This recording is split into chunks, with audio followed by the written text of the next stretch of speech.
When Liam moves into an old house on Hemlock Lane in Salem, Massachusetts, he thinks he's found his dream home. But every night at exactly 1:47 a.m., something begins pacing outside his door. What starts as unexplained footsteps becomes an unrelenting nightmare tied to a long-forgotten tragedy. Hello everyone, welcome back. Tonight's story is a chilling one you'll want to stick around for. But before we begin, I want to know, where are you watching this from? And what time is it there right now? Drop it in the comments below. Alright, let's begin the story. The old house on Hemlock Lane had always felt like a different world, a relic of a time long past, nestled deep within the suburbs of Salem, Massachusetts. It was a place where history wasn't just in the books, but echoed in the floorboards and whispered in the wind that rustled through the ancient oak trees in the yard. For Liam, moving into this house had been a dream. A quiet, sprawling place with a fireplace and a library that smelled of old paper and leather.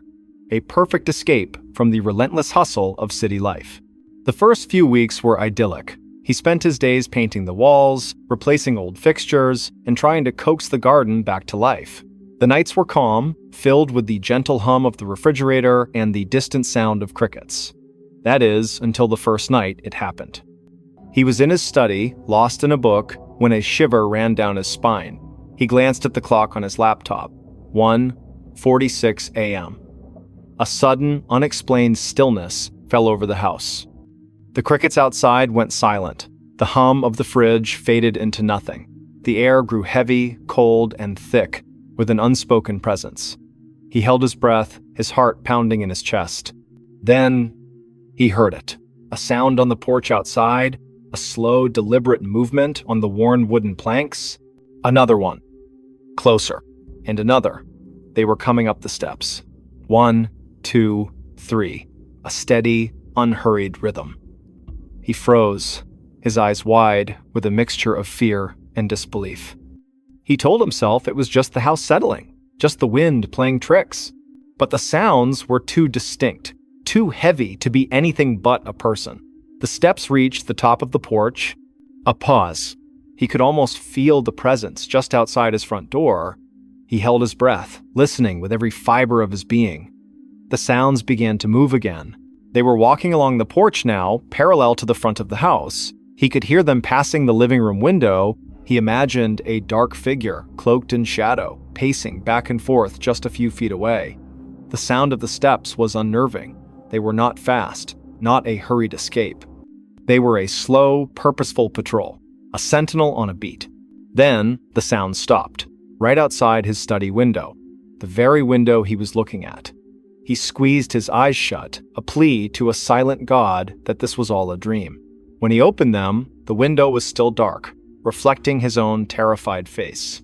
And then, he heard the faintest sound, a soft, gentle scratching, as if a fingernail were being dragged along the window pane. The scratching stopped. The silence that followed was even more terrifying than the sound. He didn't move for what felt like an eternity. He simply sat, rigid with fear, until the sun began to peek over the horizon, casting a faint light into his room. He didn't sleep that night, or the next, or the one after that. Every night, it was the same. The silence at 1:46 a.m. The slow, deliberate sounds starting on the porch, the walk along the side of the house, the stop right outside his door, and the gentle, unnerving scratch. He began to anticipate it, his body tensing as the clock crept closer to the dreaded time. He started leaving the lights on, not just in his room, but throughout the entire house. He put a chair in front of the door, a flimsy, pathetic defense against something that felt more like a ghost than a person. He tried to reason it away. A prank? A local legend he hadn't heard about? He asked the neighbors. Old Mrs. Albright, who had lived on Hemlock Lane her entire life, just gave him a knowing, sad look. Some houses, they have memories, she'd said. And some memories, they never fade. The local police just laughed it off as a case of an overactive imagination. It's an old house, son. It's gonna make noises. But it wasn't just noise. He started to feel a presence, even when the sounds weren't there.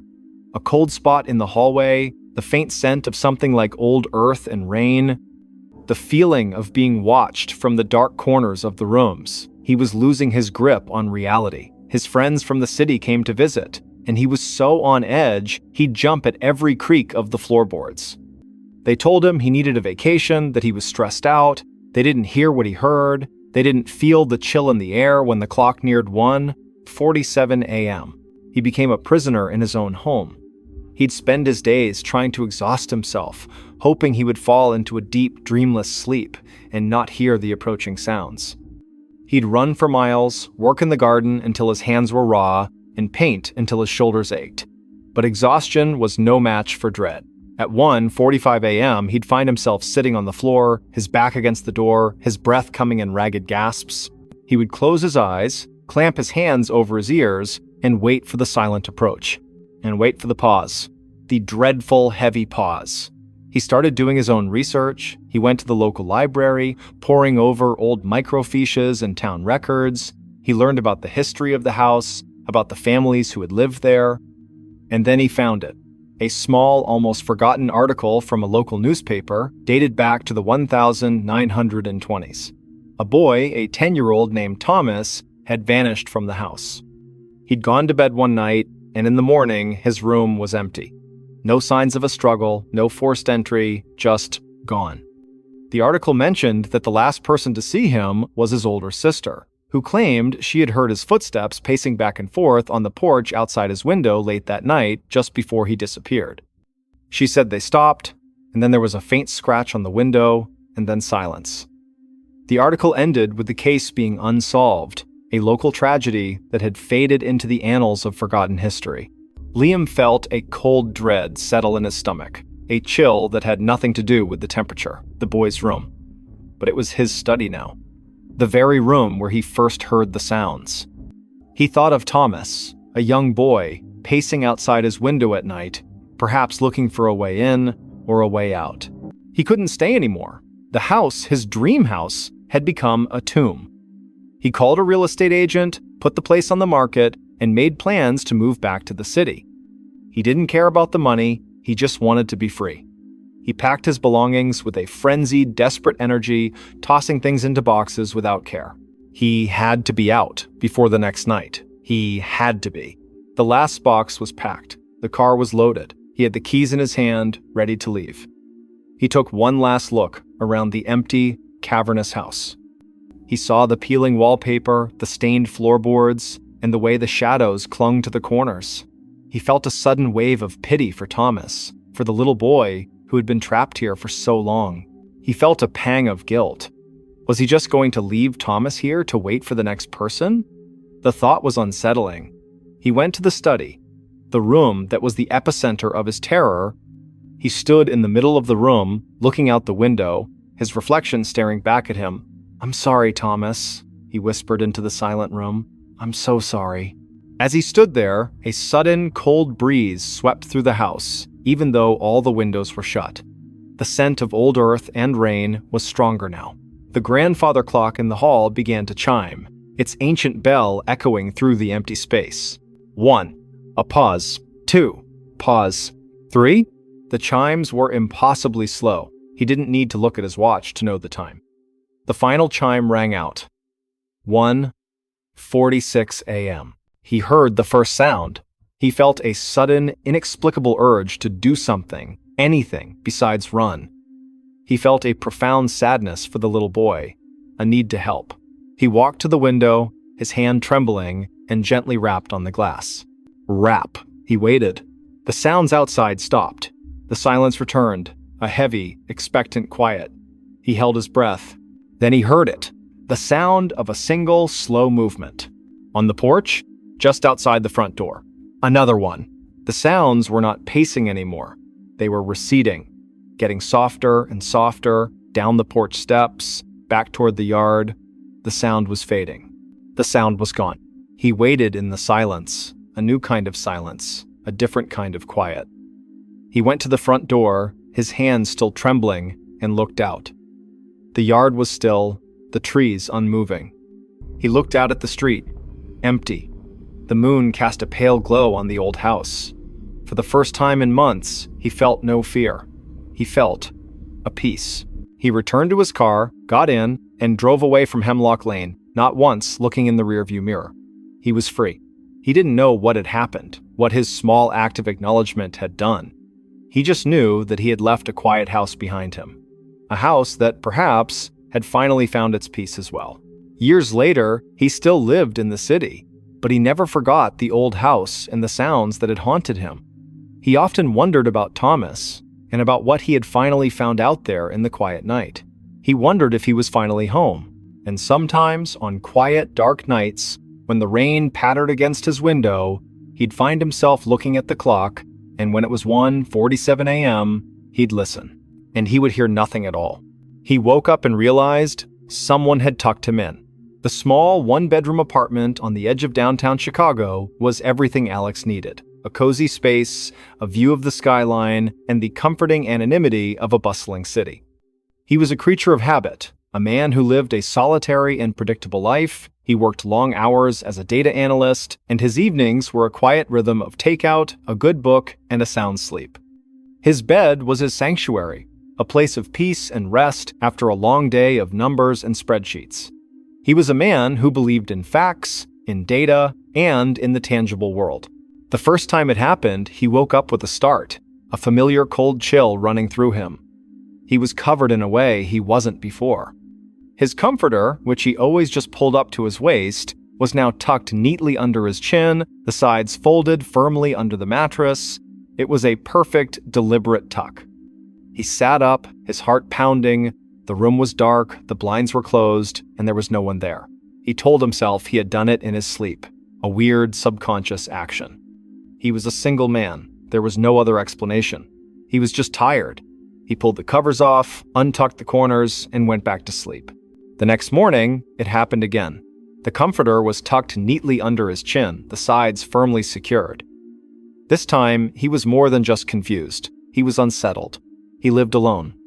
The door was locked, the windows were sealed. He had no pets. He spent the entire day at work in a state of unease, his mind replaying the image of the perfectly tucked blanket. He couldn't shake the feeling of an unseen presence in his bedroom. That night, he decided to do something about it. He bought a motion-activated camera, a small, discreet one, and placed it on his nightstand, pointing directly at his bed. He wanted proof. He wanted to see himself, in the middle of the night, tucking himself in like a child. He went to bed, a cold, hard lump of dread in his stomach. He didn't sleep well. He woke up at every creak of the floorboards, every distant siren, convinced he would catch the culprit in the act. But he never saw anything. In the morning, he checked the camera footage. He fast-forwarded through the video, watching his sleeping form, the slow rise and fall of his chest. He watched for hours, his eyes glued to the screen. At 3:17 a.m., the camera's red light flickered on. He was sleeping soundly. The blanket was just over his waist, as he had left it. Then he saw it. A faint shadow, a fleeting ripple of air, seemed to pass over his bed. The comforter, without a single visible hand to guide it, slowly began to move. The sides folded under the mattress, a perfect tuck. The top of the comforter was pulled up, just to his chin. The motion was slow, deliberate, and silent. There was no one there. Just a shadow, a presence, a force that was tucking him in. Alex's breath hitched in his throat. He went back to the footage, watched it again and again, hoping it was a glitch, a trick of the light, but it wasn't. The motion was too fluid, too purposeful. It was an entity, a thing that was entering his room, not to scare him, not to harm him, but to perform a quiet domestic act. It was tucking him in. The terror of a monster was replaced by a more insidious, a more profound kind of fear. The fear of something that was a part of his life. A silent, unseen companion that watched him sleep and cared for him in its own chilling way. He couldn't stay in the apartment anymore. The feeling of being watched was too much to bear. He didn't tell his friends or family why he was moving. How could he explain that he was leaving his home because a ghost was tucking him in? He found a new place, a modern building with a doorman, a place where he was sure no one could get in. He meticulously checked every lock, every evening before he went to bed. He was determined to leave the terror behind. The first few nights were peaceful. He slept soundly, his dreams free of shadows and fear. He started to believe it was over, that he had finally escaped whatever had haunted him. But then, one morning, he woke up and noticed something strange. A faint, almost imperceptible circular impression on his pillow, as if a head had been rested there. He dismissed it. A crease in the pillowcase. The next morning, it was there again. And the morning after that, it was a silent message. A new kind of tuck. He began to research the history of his old apartment building. He went to the city archives, poring over old documents and newspaper clippings. He found a story, a small, almost forgotten article from a local newspaper in the 1920s. A woman named Clara had lived in his old apartment. She was an elderly seamstress who lived alone. She was known for her kindness and her love of her small, cozy home. The article mentioned that she had died in her sleep, a peaceful death. The last person to see her had said that she had a strange habit of tucking in her guests even when they were asleep. She believed it was a way of showing care, a quiet, gentle act of love. Alex felt a cold dread so complete it was a physical weight. Clara, the seamstress who had lived in his apartment, she hadn't left. She was still there, in the quiet, empty space, performing her small act of care. She wasn't a monster. She was a ghost who had chosen him, a lonely ghost who was just trying to be a good host. The thought was somehow more terrifying than any demon or ghoul. The ghost of a lonely seamstress who wanted to be his friend.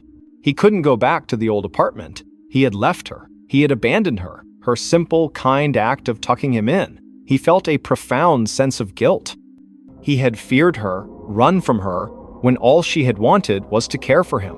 He sat in his new, modern apartment, a city of millions around him, and felt more alone than ever before. He thought of Clara, of the lonely ghost in the old apartment, still waiting, still watching. He decided to go back. He had to. He had to apologize. He had to let her know he wasn't afraid. He went to the old building, a key in his pocket that he had never returned. He went up the 3 flights of stairs, his heart pounding in his chest. He unlocked the door to his old apartment, and he walked in. The apartment was empty, cold, and quiet. He went to his old bedroom, the place where the tucking had happened. The room was just as he had left it, the bed stripped bare. He went to his old nightstand, the place where he had put the camera. He sat on the floor, his back against the wall, and he spoke. "I'm sorry, Clara," he whispered into the empty room. "I'm so sorry. I didn't understand." The air grew heavy. The scent of lavender, faint and old, filled the room. He felt a sudden, profound sense of peace. The cold was gone. The fear was gone. He felt a gentle, loving presence. He didn't know if she was there, but he knew she had heard him. He had finally given her the acknowledgement she had so desperately sought. He had apologized. He left the apartment, closing the door behind him, and he didn't look back. He felt a sense of closure, of peace. He had done the right thing. He had faced his fear, and he had found a kind of forgiveness. He was a man who had been haunted, and now he was a man who was free. He went back to his new apartment, to his new life, and for the first time in a very long time, he slept soundly. He was no longer afraid of the dark or of the quiet. He was no longer afraid of being alone. He had faced his greatest fear, and he had found a kind of love in it. But some things are not that simple. The next morning, he woke up with a start. The comforter was tucked neatly under his chin, the sides folded firmly under the mattress. It was a perfect, deliberate tuck. He sat up, his heart pounding. The room was dark, the blinds were closed, and there was no one there. He looked at the comforter, at the perfect, impossible tuck. The ghost of Clara had followed him. She hadn't wanted to be left behind. She was still with him, in his new apartment, in his new life, a silent, unseen companion. The fear returned, a familiar, cold dread. He had apologized. He had tried to be a good man. But he had been a man who had been chosen, and a ghost who has chosen you will never let you go. The quiet, gentle terror of the tucking would be a part of his life forever. The tucking was a daily occurrence now. It became part of his routine. He would go to bed, leave his covers untucked, and in the morning, they would be perfectly folded. It was a constant, unsettling reminder of his unseen companion. He no longer felt fear, but a weary acceptance. It was a part of his life, a strange, impossible roommate. He would find other small signs of her presence. The faint scent of lavender when he walked into his bedroom, a single loose thread on his pillowcase, as if she were a seamstress still at work. He tried to live a normal life, but the secret of his nocturnal visitor was a heavy weight on his soul. He started to talk to her. He would lie in bed in the dark and whisper into the silence. He would tell her about his day, about his work, about the new coffee shop he had found. It was a strange, one-sided conversation, but he felt a sense of connection, a strange companionship with the ghost of a lonely seamstress. He wasn't just a man who was haunted. He was a man who was no longer alone. But the companionship was not without its own brand of terror. Sometimes he would wake up, and the blankets would not be tucked. Instead, they would be pulled down to his feet, and he would feel a cold, icy presence on his chest. It was a new kind of tuck, a new kind of terror. It was a warning, a reminder that she was not just a kind old woman, she was a ghost. And ghosts are not always kind. One morning, he woke up, and he was not just tucked in. He was wrapped tightly in the blanket, his arms and legs bound to his body. He struggled to get free, his heart pounding with a primal, suffocating fear. He heard a soft whisper, a voice that was not in his ears, but in his mind. "Stay a while. I'm lonely." He finally managed to get free, his body shaking with terror. The blankets were perfectly wrapped, a tight, impossible cocoon. He looked at his reflection in the mirror, and he saw a man who was no longer just a tenant. He was a possession. Clara was not just a companion, she was a captor. He fled the apartment, ran out into the city streets, a man who had lost his mind. He found a friend, a man who had always been a skeptic, and he told him everything. The ghost, the tucking, the whispers. His friend listened, his face a mask of concern. He tried to be supportive, but the look in his eyes told a different story. He believed that his friend had gone crazy. Alex knew he couldn't go back. He couldn't go back to the apartment, to the woman who was trying to love him to death. He lived on the streets for a week, sleeping in parks and bus stations, a man with no home, no peace, no sanity. He was a fugitive from a ghost. One night, he was huddled in an alley, the cold Chicago wind biting at his skin. He felt a soft hand on his shoulder. He looked up, and he saw a woman. She was an old woman with a kind face and gentle eyes. She was holding a blanket. "You must be cold," she said, her voice soft and full of concern. She put the blanket around him, and gently, carefully, she tucked him in. He looked at her, and he saw a face that was both familiar and alien. It was the face of Clara. He tried to scream, but no sound came out. The woman smiled, a kind, loving smile. She sat down next to him, and she began to talk. She told him about her life, about her home, about her love for her work. She talked, and he listened. A man who was no longer alone, he was with his ghost. She had followed him, she had found him, she had never let him go. The tucking was not just a gesture of care, it was a shackle, a promise that he would be hers forever. The doorbell that only rang at 3:15 a.m. The house on Sycamore Street, in a quiet suburb of Denver, Colorado, was a perfect blend of modern comfort and classic charm. Its white picket fence, a meticulously manicured lawn, and a sleek gray exterior were a welcome sight for Julia, a successful software engineer. She had just bought the house, a single story with a sunroom that overlooked the mountains, and it was everything she had worked for. She was a woman who valued structure and logic, and the house, with its smart locks and automated lighting, felt like an extension of her own organized life. The first few weeks were idyllic. She spent her evenings in the sunroom, watching the sunset, her days filled with the quiet satisfaction of a life well earned. The house was calm, a haven of peace, until the night the doorbell rang. It was 3:15 a.m. Julia was a light sleeper, and the sound of the chime, a classic ding-dong that echoed through the silent house, sent a jolt of adrenaline through her. She sat up in bed, her heart pounding. Who would be at her door at this hour? She crept out of bed, her phone in her hand, and checked the security camera feed. Her porch was empty. No one. The motion sensor hadn't been triggered, and the camera log showed no activity. It was a phantom chime. She went to the front door, peered through the peephole, and saw only the dark, empty street. She went back to bed, her mind racing, a knot of unease tightening in her stomach. The next night, it happened again. 3:15 a.m. The same ding-dong. She sprang out of bed, checked the camera, and found nothing. This time, a cold dread replaced her initial surprise. This was not a fluke, it was a pattern. She started to dread the night, the clock ticking closer and closer to the appointed hour. She would sit up in bed, her eyes fixed on the digital display, waiting for the sound that was both impossible and terrifyingly real. She tried everything to stop it.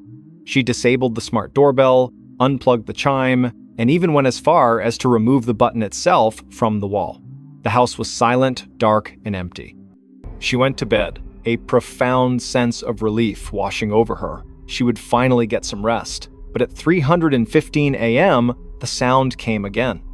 It was faint this time, a ghostly echo of the chime, as if the sound itself had been imprinted on the house. It was not a physical sound. It was an auditory hallucination, a sound that was only for her. She began to spiral. The lack of sleep, combined with the psychological terror of the phantom chime, was taking its toll. Her work was suffering, her perfectly organized life was falling apart, and her friends started to notice her gaunt face and haunted eyes. She tried to tell them, but her words sounded crazy, even to her own ears. "My doorbell keeps ringing, but there's no one there." They suggested she was stressed, that she was imagining it, but she knew she wasn't. The fear was too real. She tried to fight back with logic. She bought a new, more advanced security system. She installed infrared cameras and motion sensors all around the perimeter of her house. She even set up a camera inside the house, pointing at the front door, hoping to catch some glimpse of the impossible. She went to bed that night, a single, determined thought in her mind. She would find an answer. At 3:15 a.m., the faint, ghostly ding-dong echoed through her room. She sprang out of bed, grabbed her tablet, and checked the security camera feed. The outside cameras were still, the street was empty, and the motion sensors showed no activity. She switched to the inside camera, and her blood ran cold. The camera showed her front door, perfectly still and unremarkable. But as she watched, she saw a faint indentation appear on the surface of the wood, a small, circular impression, as if an invisible finger were pressing the now absent doorbell button. It was a phantom touch, a contact that was only visible to the camera's eye. The indentation lingered for a moment and then faded. The phantom chime had been the sound of an invisible visitor, an impossible presence that was trying to get into her house. Julia's mind reeled. This was not a hallucination. This was real. She was being haunted. But why? What did it want? She went back to the footage, pausing it, zooming in on the circular indentation. It was a perfect circle, a small, silent ring of pressure on her door. It was a persistent, patient, and terrifying attempt to get her attention. She had lived in this house for weeks, and this thing had been there all along, waiting for the opportune moment, for the dead of night, to announce its presence. She couldn't stay. She put the house on the market, desperate to escape the phantom chime and the invisible visitor. She packed her belongings with a frantic energy, throwing things into boxes without care. She just needed to be out. She needed to be gone before the next night.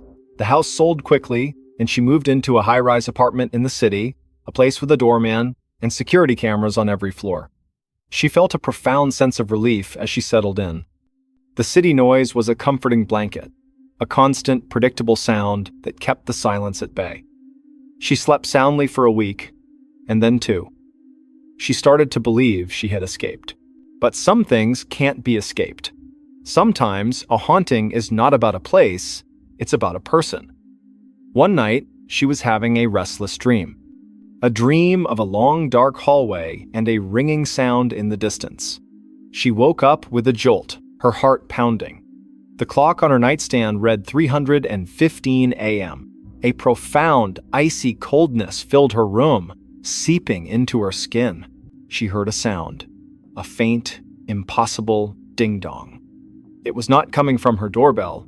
It was coming from inside her phone. A ghostly echo, a notification sound she had never heard before. She looked at her phone. There was a notification on her calendar. It said, "Time to open the door." Her mind went blank with terror. It had followed her. It had found her. It was not the house. It was her. The doorbell wasn't meant for the house. It was meant for her. It was a silent, persistent knock on her soul, a plea for her to let it in.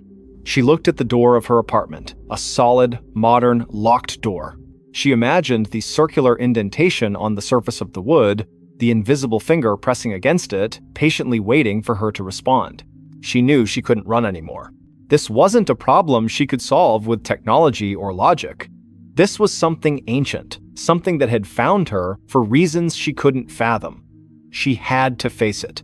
That night, she made a decision. She would open the door. She sat in a chair in her living room, her eyes fixed on the clock on her phone. She felt the coldness, the familiar dread. The clock ticked closer to 3:15 a.m. She took a deep breath. She was a woman who valued structure and logic, and the most logical thing to do was to face the impossible. 3:15 a.m. The sound came, the faint, ghostly ding-dong, a sound that was not in her ears but in her mind. She stood up, her legs shaking, and walked to her front door. She took a deep breath, and with a hand that was surprisingly steady, she unlocked the deadbolt.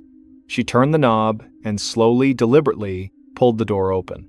The hallway outside was empty. The lights were on, the cameras were on, and there was no one there. She felt a profound sense of confusion. She had expected a gaunt figure, a shadow, a presence. But there was nothing.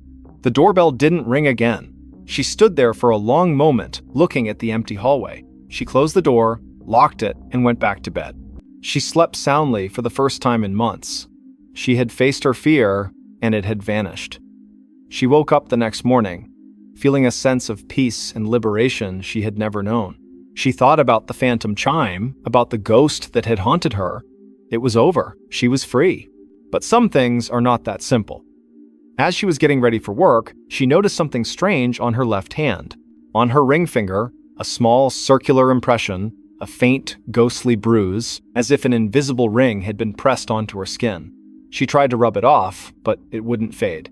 It was a permanent mark, a silent souvenir of the night she had opened the door. She looked at her hand, and she felt a sudden, deep sense of understanding. It wasn't about a door. It was about a commitment. She had invited it in. She had accepted its presence. The doorbell was not a request to enter. It was a symbol of a promise. She had been chosen, and the phantom chime had been the sound of an unseen ceremony. She was now bound to the thing that had haunted her, a partner in a haunting she had no memory of. And sometimes, when she's alone and the city is quiet, she looks at her hand, at the faint, circular bruise, and she hears it, a soft, gentle knock. A knock that is not a chime, but a promise. A knock that has followed her and will continue to follow her for the rest of her life. She is not just a homeowner anymore. She is a bride to a ghost. And the phantom chime was the sound of her wedding bells. Why his bedroom window was always unlocked in the morning. The apartment on the third floor of a pre-war brownstone in Brooklyn was a classic New York City find. High ceilings, hardwood floors that groaned with every step, and large windows that looked out onto a quiet, tree-lined street. For Ethan, a young architect, it was a dream. He had moved there for the space and the light, a welcome change from the cramped studio he had occupied for years. He meticulously arranged his furniture, set up his drafting table by the window, and settled into a life of predictable, quiet solitude. The first strange occurrence was so subtle he almost missed it. He was a creature of habit, and his morning ritual never varied. He would wake up, get a cup of coffee, and then go to his bedroom window to look at the street below. One morning, as he opened the blinds, he noticed his window was unlocked. He distinctly remembered locking it the night before. He was a stickler for security, a habit ingrained from years of city living. He shook his head, thinking he must have been tired, and locked it again. It happened the next day, and the day after that. Every morning, without fail, the window would be unlocked. He started to take it more seriously. He would double-check the lock before getting into bed. He would even take a picture of it with his phone, the lock firmly in place, the brass bolt slid securely into the frame. In the morning, he would check the photo and then look at the window. The photo would show the window locked, the window would be unlocked. He couldn't explain it. He was a rational man, a man who believed in cause and effect. He considered every possibility. Was it a draft? A faulty lock? He took the lock apart, cleaned it, and reassembled it. It worked perfectly. He even installed a secondary lock, a simple latch at the top of the window frame. He would lock both of them, and in the morning, both would be unlocked. It was a maddening, impossible reality. The feeling of dread began to seep into his life. He was no longer just annoyed, he was terrified. Someone or something was in his room every night. He couldn't shake the image of a gaunt, shadowy figure standing by his bed watching him sleep. He had no proof, no other evidence of an intrusion. The apartment was pristine in the morning. Nothing moved, nothing missing, just the open window. He bought a motion-activated camera, a small, discreet one that he placed on his dresser, pointing directly at the window. He was so nervous that night he barely slept, waking up at every creak of the floorboards. In the morning, he checked the camera. The video showed him getting into bed, the room falling silent. He fast-forwarded through the footage, watching himself sleeping peacefully. Then, at 2:47 a.m., he saw it.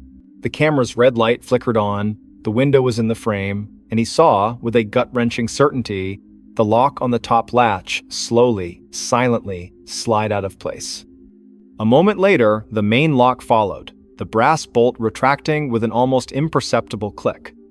The window itself did not move. It was as if an invisible hand had reached out and unlocked it.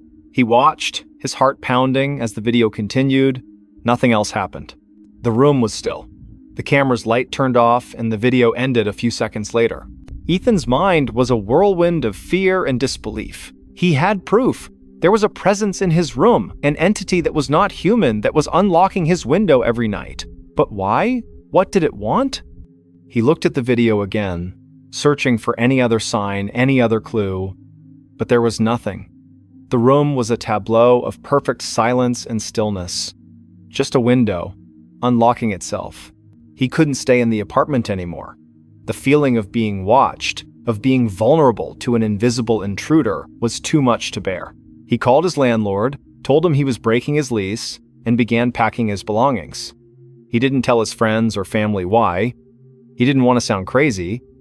How could he explain that he was leaving his dream apartment because a ghost was unlocking his window?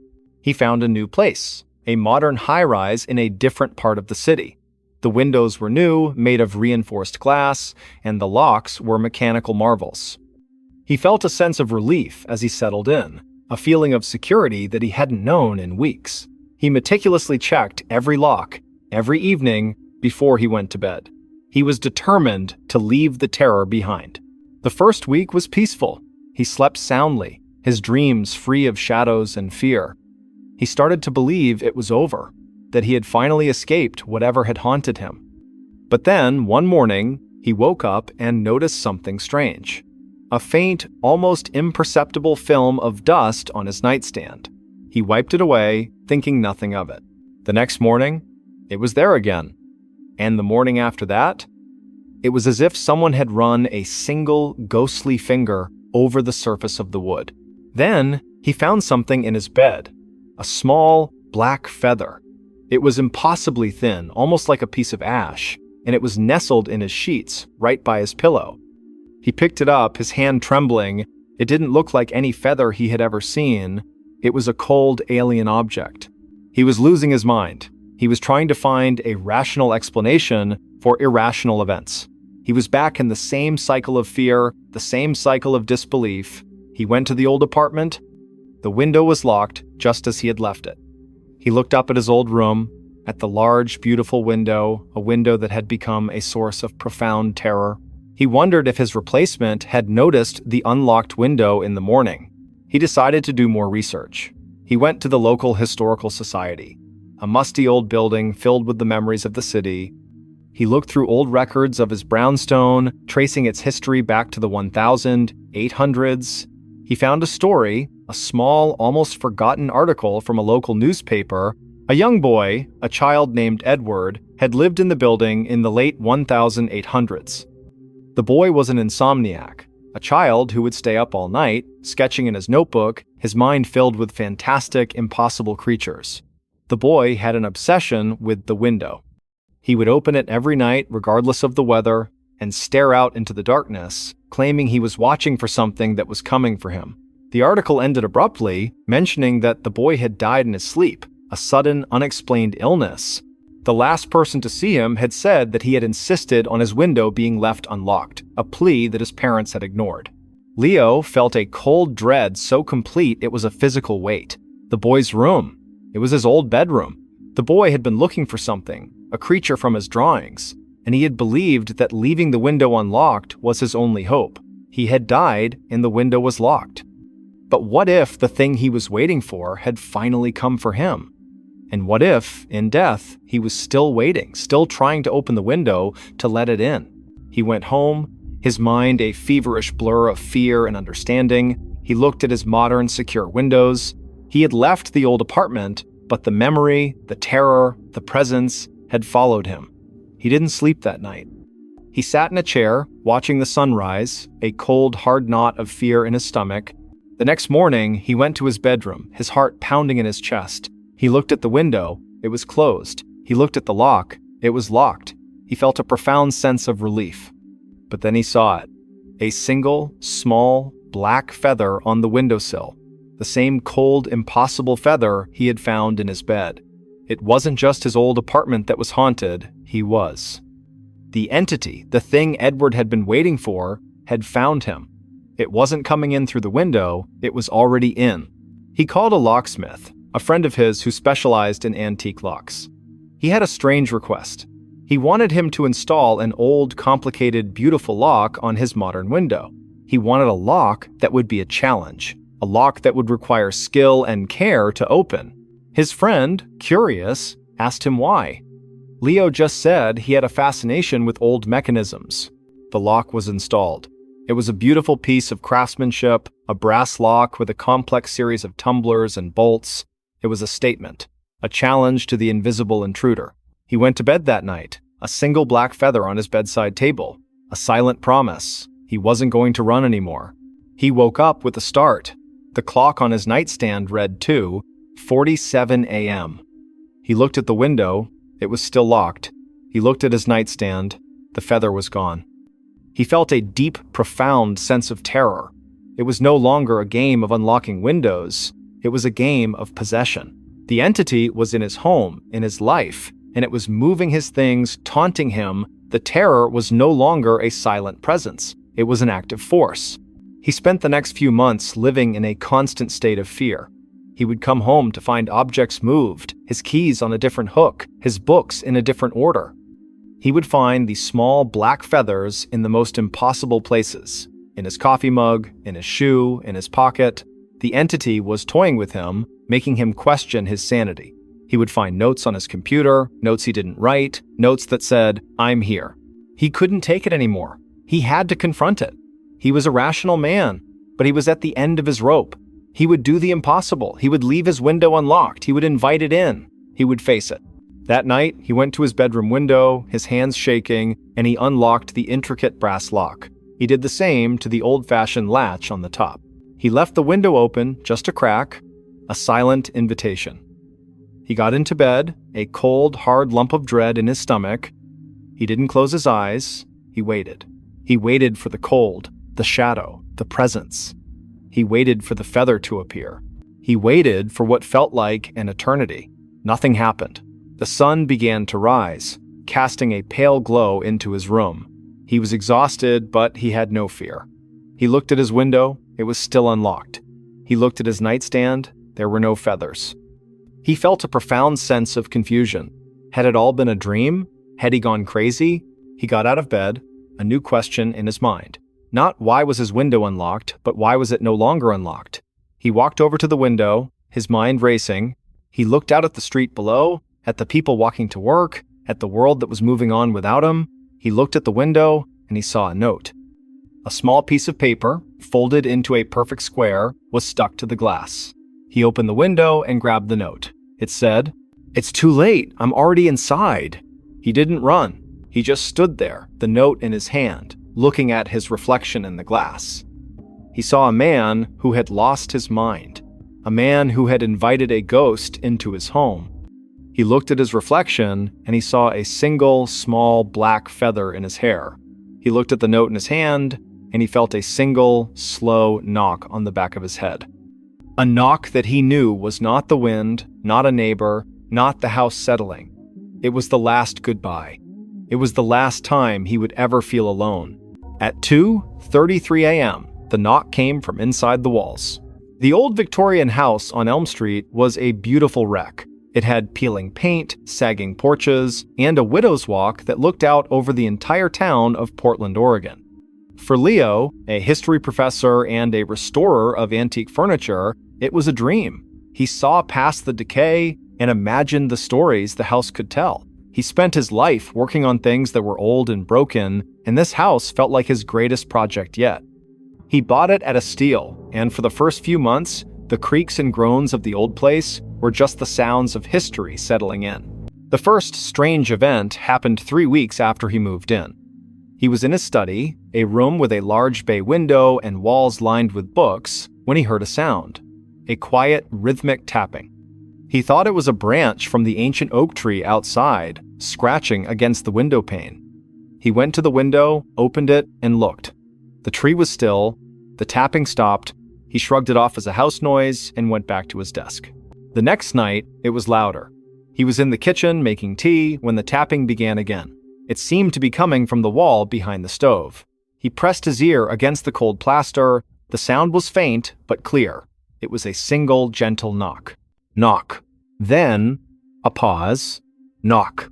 He pulled back, a cold shiver running down his spine. It was a human sound, not a settling beam or a scurrying animal. It was too deliberate, too rhythmic.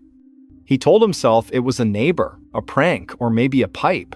But the knocking was too precise, too isolated to be a plumbing issue. He walked around the kitchen, tapping on different spots on the wall, trying to find the source. The knocking didn't respond. It simply stopped. The pattern became terrifyingly predictable. Every night, at precisely 2:33 a.m., the knocking would start. Sometimes it was faint, a gentle whisper from within the walls. Other times it was so loud it sounded like someone was trying to break through. It was always a single knock, followed by a pause, and then another single knock. It was a quiet, relentless, unsettling rhythm. He started keeping a journal. He would write down the time the knocking started, the duration, and its intensity. He'd write about the feeling it gave him, a deep, visceral dread. He began to anticipate it, his body tensing as the clock ticked past 2:30 a.m. He'd sit up in bed, his heart pounding, his eyes fixed on the walls, waiting for the sound that would tell him he was not alone. He tried to reason with himself. He was a man of science, a man who dealt in facts and logic. He brought in a contractor, an old man named Bill, who had worked on houses in the area for decades. Bill went from room to room, tapping on the walls, checking for loose plaster or water damage. He found nothing. "Old houses just make noises, son," he'd said with a shrug. But the look in his eyes told a different story. It was a look of weary recognition, a look that said he had seen things he couldn't explain. Leo couldn't escape it. The knocking became his personal clock. He'd fall into a deep sleep, only to be jolted awake by a sudden, sharp rap from within the walls. He started spending his nights in the living room, in a chair in the middle of the floor, far away from any walls. But even there, he could hear it. The sound would travel through the floorboards, through the air, finding him no matter where he was. It was a sound meant for him. He began researching the house's history. He went to the city archives, poring over old blueprints and property records. He found a strange note in the original deeds, a clause that mentioned a sealed-off room, a small 5-by-5-foot space between the pantry and the laundry room. It had been sealed up for reasons unknown, and the original owner had insisted it never be opened. The pantry and the laundry room, Leo's heart pounded in his chest. The knocking came from the wall that separated those two rooms. He felt a profound sense of dread. There was something in there, something that wanted out. He went to the laundry room, his flashlight in hand. He shined the light on the wall where the knocking was loudest. The wall was a seamless expanse of plaster. There were no cracks, no lines to indicate a hidden door, but as he ran his hand over the surface, he felt a faint, cold spot, a patch of wall that was colder than the rest. He pressed his ear against it. Nothing. The knocking would only come at 2:33 a.m. He waited for the clock to strike the appointed hour. He sat in the laundry room, his back against the opposite wall, his eyes fixed on the cold spot. He felt a deep sense of wrongness, of a hidden history screaming to be heard. The clock ticked closer. He held his breath. 2:32 a.m. The air grew heavy. The silence in the house was absolute. Even the gentle hum of the refrigerator in the kitchen faded into nothingness. 2:33 a.m. He heard it, a single, sharp knock. It came from the cold spot on the wall. It was not a gentle tap this time. It was a desperate, pleading sound, a voice without a mouth, trying to get his attention. Knock. Another one. Louder. Knock. He couldn't take it anymore. The mystery, the fear, the relentless rhythm had broken him. He went to his shed, grabbed a hammer, and returned to the laundry room. He didn't care about the history, the property value, or the original deeds. He just needed to know. He needed to make it stop. He took a deep breath, raised the hammer, and swung. The hammer hit the plaster with a dull thud. A small crack appeared. He swung again and again, the plaster shattering, revealing the lath and plaster beneath. He kept hitting, tearing the wall apart, until he hit a piece of wood. It was an old piece of wood, but it was solid. He hammered away at it, his arms aching, his mind a feverish blur of fear and determination. He kept going, until he had torn a hole big enough to see inside. He shined his flashlight into the darkness. The space was a small, dusty closet. There was a single small chair in the middle of the room. On the seat of the chair, sitting perfectly still, was a doll. It was a little boy doll, dressed in old-fashioned clothes, with porcelain skin and painted blue eyes. The doll was sitting in a pose that was eerily human, and on the floor next to the chair, there was a single small piece of paper. He reached in, his hand shaking, and pulled it out. It was a note, written in a child's shaky hand. It said, "I want to play." And Mescrew, Leo dropped the paper and the flashlight. He stumbled back, his breath coming in ragged gasps. The knocking stopped. The silence returned. It wasn't the silence of peace, but the silence of a predator who had found its prey. He had opened the door. He had let it out. He sold the house a month later. He didn't tell the new buyers about the hole in the wall, the sealed-off room, or the doll he had found. He couldn't. Who would believe him? He moved to a new city, to a modern apartment, with no history, no secrets, no hidden rooms. He got a new job, a new life. He was a man who had left his ghosts behind. But some things can't be left behind. Sometimes, at night, when the city is quiet and the moon shines through his window, he wakes up. His heart pounds, a cold chill running through his veins. He looks at the clock on his phone. 2:33 a.m. He looks at the wall of his new, modern, perfectly sealed apartment, and he waits, and he listens. And sometimes, just sometimes, he hears a single, gentle knock. A knock that he knows is not a pipe, not a neighbor, not the house settling. It is a knock that has followed him across a country, a knock that has found him in the quiet of the night, a knock that has come from inside the walls. And he knows with a terrifying certainty that he is not alone, and that he will never be. The quiet, relentless terror of the knocking continued to haunt him even in his new life. It was a mental tic, a phantom limb of fear that would never go away.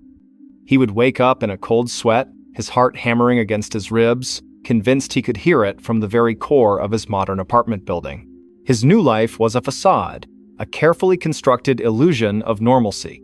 He would go to work, talk to his colleagues, and eat dinner with new friends, but underneath it all, a part of him was always listening.